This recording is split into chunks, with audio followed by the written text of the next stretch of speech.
दोस्तों, आप लगातार यूपी ट्रिपल एससी की परीक्षाएं दे रहे हैं। आपने देखा 5 विकल्प आते हैं एक प्रश्न में, और बहुत सारे बच्चे हैं जो इस समस्या से परेशान हैं कि हर पेपर में उनके 40 से 45 नंबर रह जा रहे हैं।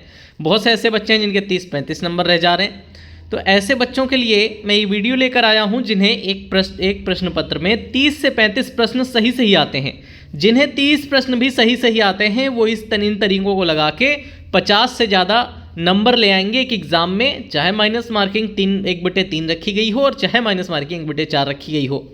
तो ये तरीके देखने के लिए वीडियो पूरा देख कर जाइएगा, और पहली बार चैनल पे आए हो तो चैनल सब्सक्राइब करके जाइएगा। ये टेलीग्राम पर भी जुड़ सकते हो और यूट्यूब पर भी जुड़ सकते हो। दोनों ही जगह आपको बराबर मदद की जा रही है आपकी UP triple SC, Allahabad high court और यूपी पुलिस की सभी परीक्षाओं में जो भी अपडेट आता है। अब यहाँ पर हम देखते हैं सबसे पहले कि आपको क्या क्या स्टेप बाय स्टेप फॉलो करना रहता है। उसमें से एक भी स्टेप मिस करोगे तो आपका स्कोर डाउन होगा। तो सबसे पहला स्टेप हम देखेंगे। सबसे पहले स्टेप में आपके पास जो सबसे मैंडेटरी चीज़ है वो ये है कि कम से कम 30 प्रश्नों के सही उत्तर आपको आते हैं, तब आप 50+ स्कोर कर जाएंगे। 30 से 35 प्रश्न अगर आप सही करना जानते हैं, 30 से 35 सही प्रश्न आपको सबसे पहले करने होते हैं। अगर ये यहाँ पे बंदा फेल हुआ तो पूरी स्ट्रेटजी फेल हो जाएगी। 30 प्रश्न तक आप सही कर सकते हो, ठीक है। अगर कोई कहे 28 कर सकता हूँ तो कोई दिक्कत नहीं भाई, 28 कर लो, लेकिन सही कर लो। 30 के आसपास एकदम सही प्रश्न कर लो। सबसे पहले वही करने हैं। सही वाले प्रश्न हमने सबसे पहले कर लिए पूरे पेपर के। अब इसके बाद क्या करना है आपको, इसके बाद जो प्लस प्रश्न आपने अभी भी सही किए हैं और उसमें से कोई एक ऐसा विकल्प है ABCD जिसे आपने 8 से ज़्यादा बार प्रयोग कर लिया है, 8 से 10 बार या इससे ज़्यादा बार प्रयोग में लाया है अभी तक जो आपने सही प्रश्न किए हैं उनमें। तो सही प्रश्न में अगर कोई विकल्प आप 8 से 10 बार प्रयोग कर चुके हो, अब आगे उस विकल्प का प्रयोग तभी करना है जब आप 90% श्योर हो, ठीक है। अगर किसी प्रश्न में 90% श्योर हो कि वही वाला विकल्प सही है, तब तो उसका प्रयोग करना है, नहीं उस विकल्प को अब भूल जाना है आगे के प्रश्नों में। और इसके बाद अगले चरण में क्या आपको समझना है, अगले चरण में ये समझना है कि आपको 5वां विकल्प भूल जाना है। फिलहाल के लिए 5वां विकल्प भूल जाना है। कैसे प्रयोग होगा सबसे आखिर में बताऊंगा। आप ये भूल जाओ कि मेरे एग्जाम पेपर में 5 विकल्प हैं, 5वां इनमें से कोई नहीं और इनमें से सभी वाला विकल्प अभी आपको बंद करके रखना है, ठीक है। आपको ऊपर के 4 हैं, उन 4 में से भी वो वाला निकाल दिया है जिसका प्रयोग 8 से ज़्यादा बार हम सही प्रश्नों में अपने कर चुके हैं। वो वाला तभी लगाएंगे जब आप 90% श्योर होंगे, नहीं तो वो वाला विकल्प भी भूल जाइए। अब बचे 3 विकल्प, ठीक है। बाकी के पेपर में 3 विकल्प चल रहे हैं। अब इसके बाद क्या ध्यान रखना है, इसके बाद अगर किसी प्रश्न में 4 उत्तर दिए गए हैं तो जो उत्तर पॉजिटिव रिस्पॉन्स देता है, ठीक है, सकारात्मक जिसका रिस्पॉन्स है कि हाँ ये चीज़ हुई है, वो वाला सही है। ये नहीं हुई है वाला प्रश्न जो है 90% केसेस में गलत है, ठीक है। आपको पॉजिटिव रिस्पॉन्स वाला उत्तर देखना है। 4 विकल्प हैं, 5वें विकल्प के अलावा जो 4 विकल्प हैं उनमें से पॉजिटिव रिस्पॉन्स वाला विकल्प आपको देखना है कि इस तारीख को प्रधानमंत्री ने उद्घाटन किया है। इतने लोग नहीं आए थे वाले विकल्प को गलत कर देना है, ठीक है। नहीं आए थे, निगेटिव सेंस वाले जितने भी होंगे, ठीक है, वो सारे गलत कर देने हैं। आपको पॉजिटिव सेंस वाला जो उत्तर होगा उसे मारना है, प्रेफरेंस उसे ही देनी है जिसमें पॉजिटिव सेंस आता है। हाँ ये चीज़ करनी चाहिए, हाँ ये चीज़ की गई थी, हाँ ये चीज़ इस तारीख को हुई थी, वो वाला जो है प्रेफरेंस देना है। अब इसके बाद बात करेंगे कि सबसे लंबा लिखा विकल्प, ये हम बचपन से फॉलो करते आ रहे हैं। हम जब से 8वीं-9वीं क्लास में तब से फॉलो करते आ रहे हैं। 4 विकल्प हैं किसी प्रश्न में और बाकी के 2-3 छोटे करके लिखे हैं, एक बहुत लंबा करके समझा के लिखा गया है। तो जो सबसे लंबा करके लिखा गया है, अगर आपको उस प्रश्न में बिल्कुल अंदाजा नहीं है सही उत्तर का, तो जो विकल्प सबसे लंबा लिखा हुआ विकल्प है वही उसका सही उत्तर है, ठीक है। ये मान के आपको सॉल्व करना है।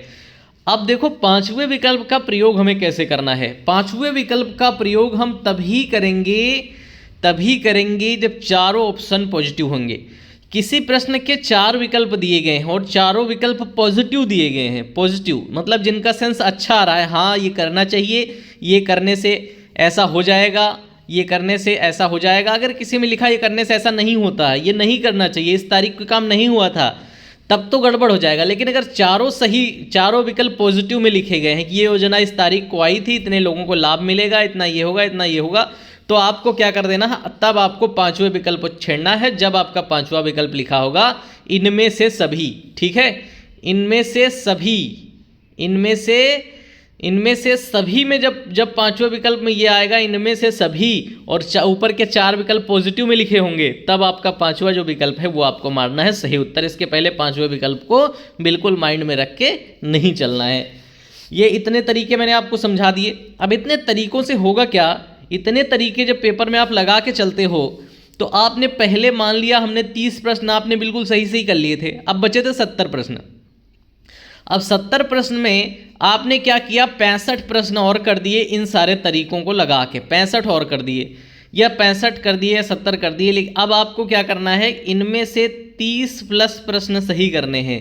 जो आपने ये तरीके लगाए हैं, आपके बचे हुए प्रश्नों में इन तरीकों से 30 प्लस प्रश्न जो है सही हो जाएंगे, और आपकी माइनस मार्किंग के नंबर कटने के बाद आपको इन 30 में से 20 मिल जाएंगे, और ऊपर आपने 30 बिल्कुल सही सही कर रखे हैं, तो आपके बन जाएंगे 50। ये तरीका है UPSSC में 30 प्रश्न आते हुए भी 50 प्लस नंबर लाने का। और ज़रूरी नहीं है कि आपके 50 ही आएंगे, हो सकता है इधर आपको 35 प्रश्न आते रहे हों, हो सकता है इधर जो आपने स्ट्रेटजीज़ लगाई हैं इनमें कुछ प्रश्न में आप 80% श्योर रहे हों तो उत्तर बिल्कुल सही हो जाए, तो आपके बाद वाले में भी इधर 35 बन रहे थे, इधर 25 बन जाए तो आप 60 पे पहुँच जाओ। ऐसा भी हो सकता है, लेकिन मिनिमम बता रहा हूँ कि 50 पे आना है। इन तरीकों को लगा के मिनिमम अगर 50 पे आना चाहते हो तो आ जाएंगे। जिनके पहले से 40 आ रहे हैं वो भी इन तरीकों को लगा सकते हैं, जिनको पहले से 50 आ रहे हैं वो भी इन तरीकों को लगा सकते हैं। जितना ज़्यादा प्रश्न आपको पहले से सही आते होंगे, बाद वाले में उतना ज़्यादा सही हो जाएंगे। पूछो कैसे सही हो जाएंगे? जैसे आपको पहले से 50 प्रश्न बिल्कुल सही सही आते थे, आपने 50 प्रश्न कर लिए, और कोई एक विकल्प है जिसे आपने 15 बार प्रयोग किया इन 50 प्रश्नों में, आप श्योर हो जाओ कि बाकी प्रश्नों में इस विकल्प का प्रयोग मुश्किल से 5-6 बार और बचा है। बाकी प्रश्नों में इस विकल्प को आप मान के तब तक न चलो जब तक आप 90% श्योर ना हो। ये विकल्प खत्म, पांचवा विकल्प खत्म, 3 विकल्प पे। जब आप 3 विकल्प पे बाकी प्रश्न करोगे तो आपके प्रश्न सही होने की संभावना बहुत ज़्यादा हो जाएगी।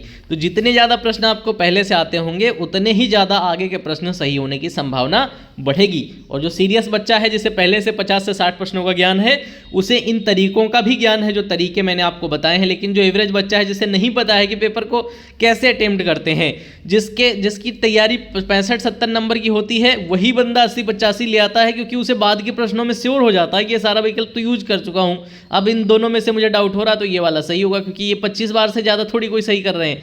एक एग्जाम में 5 ऑप्शन आ रहे हैं तो कोई विकल्प 25 से ज़्यादा बार तो सही नहीं होना, 20 से ज़्यादा बार 20-22 बार विकल्प यूज होते हैं, इससे ज़्यादा यूज नहीं होते हैं।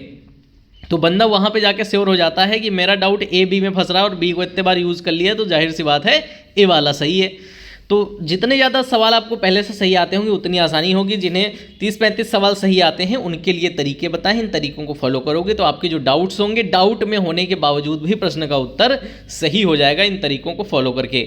और ये वीडियो आपके लिए जानकारी के लिए बनाई गई है, आपको सही लगता है तो फॉलो करो, नहीं सही लगता है तो नहीं फॉलो करो। एग्ज़ाम के बाद जो है ये वाला क्लेम नहीं कर सकते आप कि आपने कहा था इसीलिए कर दिया। ये चीज़ मैं इसी वीडियो में बताए दे रहा हूँ कि आपकी मर्जी है, आप चाहते हो इम्प्रूवमेंट करना इन तरीकों को लगा के तो कर सकते हो, नहीं चाहते हो तो मत करना।